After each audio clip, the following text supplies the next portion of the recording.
thrust per engine, the Airbus A380.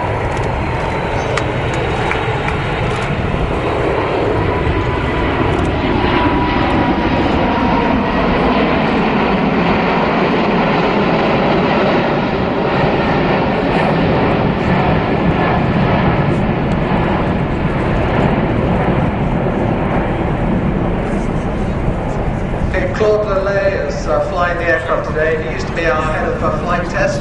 He's now senior vice president for our product safety. Coming into the display at about 160 knots, coming up into the left-hand turn now on the Alpha, the angle bank limiter, and then coming round back onto the runway centre line for the second flyby.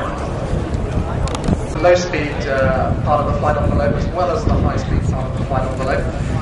In fact, the size of the wing itself and the aerodynamic characteristics mean that we can approach at the typical approach speeds of an smaller A320 aircraft, around about at this weight that the aircraft is today, about 135 knots. And for a slow-speed flyby, the aircraft will be flying on the alpha limiter at about 105 knots.